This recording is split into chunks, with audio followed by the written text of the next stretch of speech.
Bonjour à tous et à toutes et bienvenue sur ma chaîne. Abdallah, c'est pas lui, c'est moi. Donc aujourd'hui la vidéo se portera sur le fameux enduit de rénovation effet béton ciré sur le carrelage de la cuisine comme on avait commencé. Donc on a vu la préparation du support, le dégraissage avec la meuleuse disque diamant.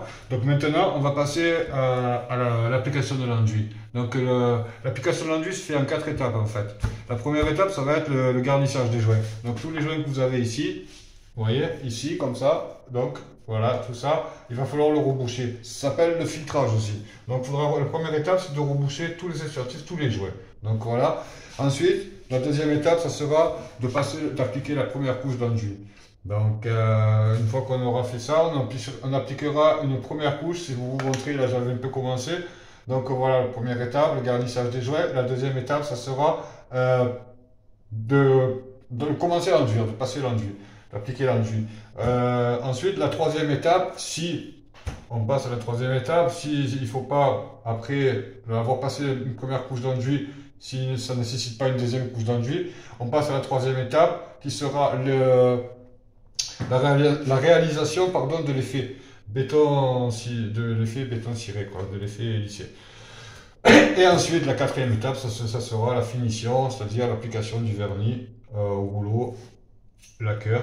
Et donc voilà. Donc aujourd'hui, on va voir la première étape. Comme je vous ai dit, le garnissage des joints, on dit aussi le filtrage. Donc pour ça, pour le garnissage des joints, c'est donc une fois que vous avez le support dégraissé et propre, dépoussiéré, vous prenez votre enduit. Donc c'est de l'enduit de déco qui se vend dans les magasins de bricolage comme Leroy Merlin, comme Waldorf. Excusez-moi, je ne vais pas faire de la publicité, mais bon, voilà. C'était une peau qui coûte à peu près une cinquantaine d'euros. Et bon, c'est entre ça, entre l'enduit et le vernis, c'est vrai que c'est pas donné, mais le résultat vaut la peine. Donc, quitte à mettre le prix pour quelque chose qui vaut le coup, moi j'hésite pas quoi. Après, je préfère mettre le prix une bonne fois pour tout dans quelque chose qui ne bronche plus que acheter quelque chose qui va être à faire, à refaire et à refaire, et qu'à l'arrivée vous avez dépensé autant, voire si c'est pas plus. Donc voilà. Donc on va voir la réalisation de la première étape, le garnissage des joints, le filtrage.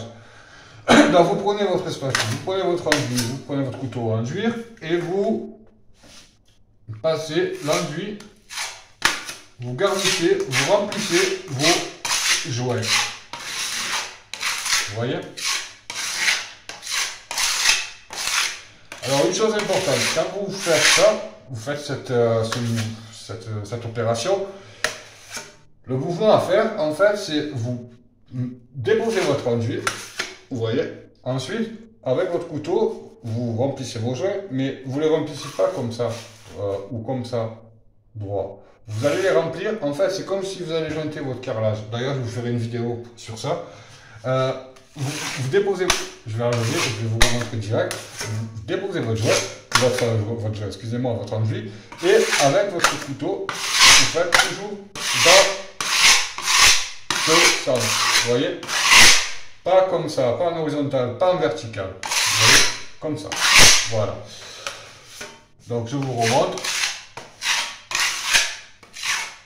Je vais doucement pour que vous voyez bien. Voyez, d'ailleurs, je me suis tombé. Donc c'est pour vous montrer une chose, c'est que c'est pas la peine d'en prendre beaucoup d'enduit. Prenez juste le strict minimum, parce que ça sert à rien. Après vous allez en mettre de partout, vous allez en faire tomber de partout, et vous n'irez pas plus vite. Donc ne croyez pas qu'en prenant plus d'enduit, vous allez aller plus vite. Donc loin de là.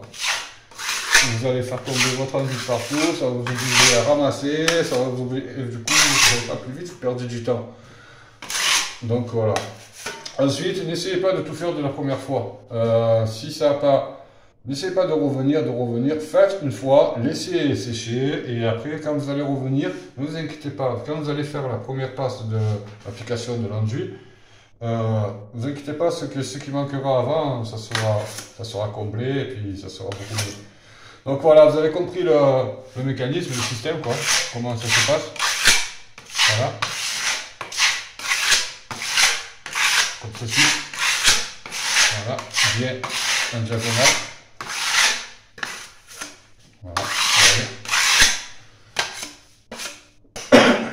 vous remontre encore. Vous voyez, hop, bien en diagonale.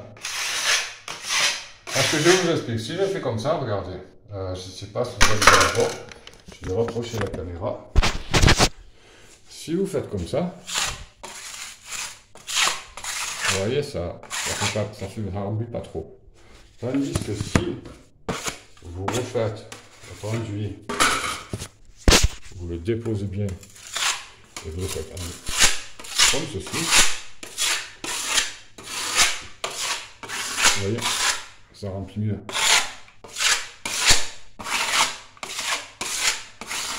Vous voyez? Donc voilà. Donc je vous laisse. Je vous souhaite une bonne journée à tous et à toutes. Je vais finir le reste. Et je vous dis à bientôt pour la prochaine vidéo. Bye bye.